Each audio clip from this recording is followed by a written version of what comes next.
Panasci. I'm a general partner of Inspire Global Ventures. We are an early stage sustainable development technology fund.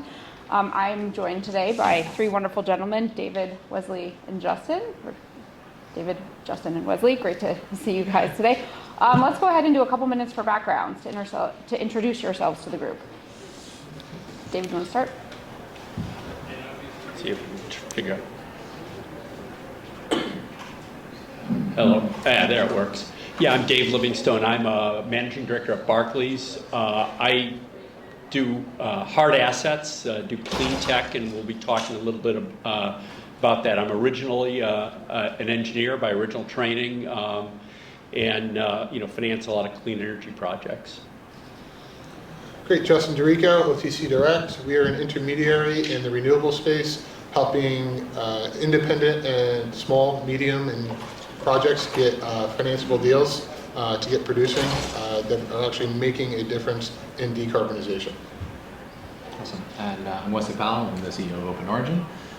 We are a green energy and generation and distribution plant, and also in the AI cloud computing space. You might call us a star farmer. Well, thank you all. David, so let's start with you. I think one of the things that we are continuing to hear today, and we last heard on the Family Office panel, is the importance of governance. And, with your experience in successfully financing clean energy and clean fuel companies, could you please share the types of projects that you typically finance, the opportunities that you identify in these projects, and the risks involved with these investments and how you mitigate the risks? Sure. I guess those three things, types of projects I finance. As I said before, my world is clean fuels and clean energy, which are projects that have a lower carbon footprint than projects than traditional oil and gas fueled fuels and energy. The obvious projects are like wind and solar. I don't finance those, but I finance a bunch of other ones.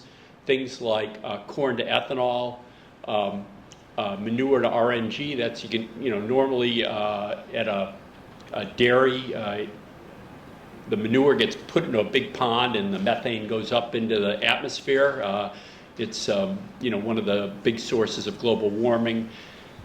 This process puts it all in a tank, collects that methane, and cleans it up and sells it as renewable natural gas. Other projects are tallow oils, use cooking oil, corn oil, and taking those and producing renewable diesel or sustainable aviation fuel. And other projects are taking like solid waste or wood waste and produce through complicated processes, sustainable aviation fuel and renewable diesel. So all of these things are lower carbon products than the traditional petroleum-based fuels. I guess the next is sort of the opportunities. Obviously, these are sort of feel-good projects. Everybody says, lower carbon emissions is a good thing globally. But nobody's going to invest based on that, and these processes are more expensive than pumping oil out of the ground and refining it. So the way that they're made cost efficient is the government sets up programs to incentivize these projects, and there are sort of two waves of incentives that have happened over the last decade or two. The first, I'll call it carbon tax, which is a little bit of a misnomer, but there are programs the federal government has in certain states, originally California and now in a couple of other states and in Canada, basically requiring renewable fuels to be blended in with traditional fuels to reduce the carbon footprint. And those things get traded. That's what Justin does. It makes these fuels more cost effective. The second wave is a couple of government bills, federal bills. There was something called the Infrastructure Act and the Inflation Reduction Act. It created a bunch of tax incentives for these projects. Investment tax credits, 40 or 50% of the cost of these projects can come as an investment tax credit, which can be sold separately, the tax credits, as well as production tax credits, where you get paid a certain amount, or tax credit equal to a certain amount per gallon for producing these renewable fuels. And between those original programs, those California and federal carbon taxes and these investment tax credit, it's sort of leveling the playing field to make these lower carbon fuels cost effective. I would say that, you say, well, gee whiz, why is the government involved in this? They had a similar role in wind and solar 20 years ago. Wind and solar used to be way more expensive than traditional generation. And because of these incentives, there were more and more projects, more and more companies developing wind and solar technology. And now the cost of both of them are quite similar. I guess the final thing Caitlin asked about is risk. These projects have got typical project finance risk, construction technology, feedstock offtake. But the two that I'll highlight here are one is political risk, which you're buying something, investing in something, relying on these carbon taxes and investment tax credits. I think that it is an issue, but first of all, the carbon taxes, those programs have been around for a while. The federal one actually, because corn to ethanol is a big beneficiary of it, has got sort of bipartisan support. And the states where these carbon taxes have been put into place, California being the bigger one, but Oregon, Washington, soon to be New Mexico, and British Columbia, it's unlikely they'll probably be pushed back. I guess the second risk I'll mention is technology. Some of these things are complicated and new technologies, and my experience is anytime there's a new technology, or you take 3 existing technologies and hook them up in a different sequence, it's usually takes more money and longer time to put together. So I would just note, technology being a big issue. Back to you, Caitlin. Thank you. So David really touched extensively on the sustainable fuel alternatives. And another really hot topic right now is green energy and storage. So Wesley, with the rapid growth of AI and the increasing demand for power, there are significant concerns about potential power shortages for industrial growth. How can clean energy contribute to boosting power generation and enhancing power storage? Well, that couldn't be more timely from a question perspective, because, for example, Quebec Hydro, we're probably all familiar with them as a power generation entity, and how supposedly they're bringing this wonderful new power line that's going to come down and power us right here in New York City, right? Well, while that line has been under construction, which has been under construction for something like 15 years, the power industry has exploded with regard to data centers. And Quebec Hydro just announced last year that they now have already sold 40% more power than they actually plan to build from new power plants over the next, I think, 10 years. So I'm wondering, in the back of my mind, I'm like, okay, so where's the power coming from at this point? Because they've already sold it to data centers. And they're not alone. And Canada was one of the best places historically to build these AI-powered data centers. There have been some really big ones, a couple hundred, 400 megawatts or larger, that have been recently built in the area. The Quebec government even has a stake in a few of those. So what we're looking at now, though, is that the AI growth, in particular inside the data center itself, an AI data center looks very different than a regular data center or historical regular data center. That's because I think AI is probably the future of this, so it's becoming the new norm. And it's currently accounting for about 40% of the power footprint of data centers today globally. But that's only because the installed base is so large, right? If you're looking at just the new growth is more like 90 or 95% of the new growth is in the AI space, because it's as the AI moves to these newer, faster, now supposedly cheaper data centers, they're leaving space behind in the older infrastructure. So now there's more space, and those computers are getting faster and more efficient. So naturally, over time, data center costs were going down until AI came around, right? And all of a sudden, and now it's a hockey stick going the wrong direction from a cost perspective for everybody in this room, right? Like as the demand goes up, power gets more expensive, investment slows down, investment in infrastructure should increase, but nobody wants to buy power plants. Come on, like that's a 15, 20-year return, right? So how do we solve that debacle, right? Like we've got this problem where the best power to build right now from a cost-effective perspective, if you're a utility, you're building solar. Maybe you're building offshore wind if you're in Europe, but everywhere else you're building solar. The problem with solar is it's only there during the day, right? Your data center needs 24/7, 365, super clean, super highly available power, or you need $1 billion on top of your $1 billion data center of infrastructure and fuel and operational capacity to run that.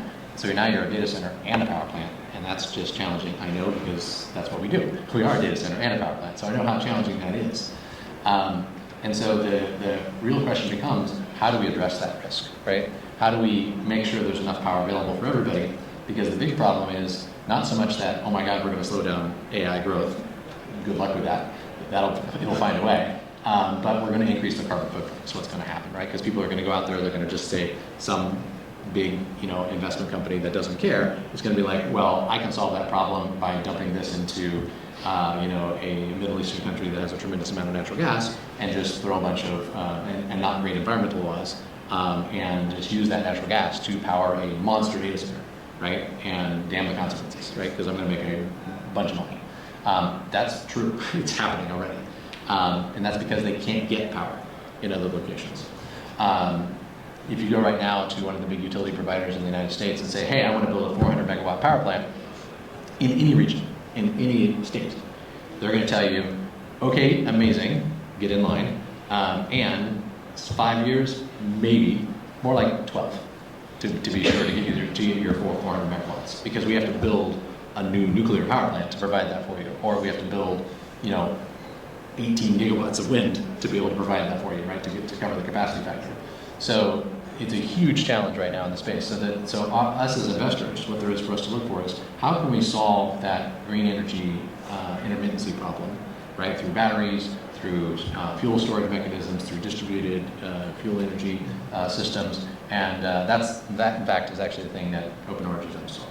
Is how to solve that intermittency problem by creating 24/7, 365 units power plants that can meet the needs of the data center in critical infrastructure industry. Okay, thank you. So a couple of the things that we've highlighted today have been the sustainable aviation fuels or sustainable fuel alternatives, as well as the need for renewable energy and green energy data storage. And then also there's the carbon capture and storage element as well. Justin, you have extensive background across a lot of different clean tech and climate tech areas. What are some of the areas that you're most excited about, as well as where you foresee the greatest investment potential? Sure. So listening to this panel, I think it's important to give the audience a little context first on its purpose. And I'll do a very broad general investment, and this is broad. Generally, you have John Doe, 401k, financial advisor, and hit big on a meme stock. He loves to tell everybody that. Number two, you have like a country club investor, and in that you could throw in PE and some family office. You own a bunch of fast food franchises, and maybe you're trying to find the next golden like acai bowl chain that's going to make you really good money. And then the third is kind of where we're falling into, is investment in next gen type of technologies. And specifically in renewables, there's three ways you can kind of go about investing in next gen type of renewables. One, great company like Chevron, you could buy shares of that company, but in reality, maybe 1% of Chevron's assets are allocated to renewables. It's mostly PR. It's still a great company. Number two, you can go to the salesman type of person, jack of all trades, master of none, promising you great returns, but you're going to lose all your money. Third is you can come to someone like us. What's the term? Subject matter expert, excuse me. So you have David, master of the bond market, knows that Barclays best on the street. You have Wesley, project developer, knows chemistry, physics, and math inside and out. Now three, that all sounds great, but you need a fully wrapped, insured project, for David to get funded. And what does that entail? That entails the fully wrapped insurance, a bulletproof offtake, meaning who's moving your product, the logistics. You see it all the time. Alaska Airlines says they're buying 1 billion gallons of sustainable aviation fuel that they're going to use in California, but it's produced somewhere in Arkansas.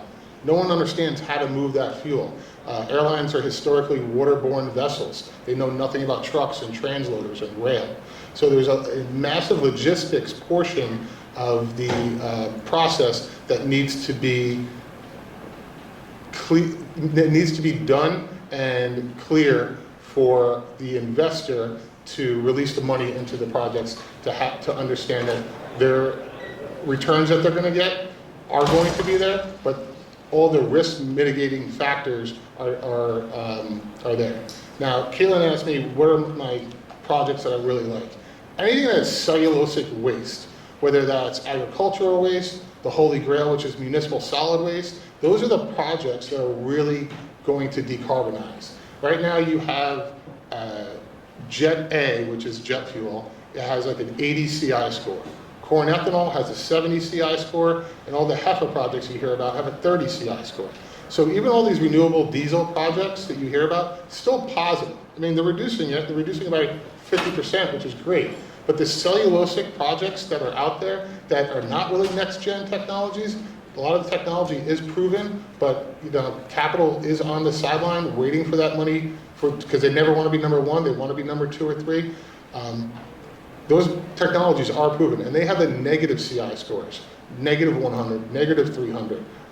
It's up to debate whether negative 1 or negative 300 makes any difference, but they are still negative producing transportation fuels. So those are the projects and technologies that I'm excited about, that I'm helping to bring to market with subject matter experts like the gentleman on my left and right. Thank you.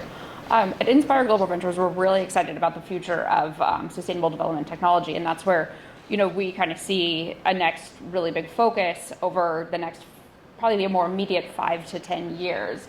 And there have been estimates thrown out that global spending must increase to about $9 trillion by 2030 annually to keep global temperature rises in line with the 2015 Paris Agreement. It's also been estimated that 70% of this cost is going to be bared by the private sector. So my question to you gentlemen is, do you think that the private sector can bear 70% of that massive cost, or is the public sector going to have to step up and take a little bit more on? Well, I would say that probably David is the most qualified to speak to the public sector side of the market, right, with regard to how you're seeing the end interaction there. So why don't you take that one first? Yeah, well, I was going to say I think that the public sector is going to have to take the first step, and that's what they did in wind and solar. That's what they're doing in these renewable fuels projects today. But then ultimately, those sort of subsidies fall away, and hopefully these technologies end up being more cost effective. I would say that if you want to roll back to the 60s, Clean Air Act and Clean Water Act were passed, and they significantly cleaned up the air and the water in the U.S., at least local source, and both of those cost more money. It costs a lot more money to treat wastewater than just dump it in a river.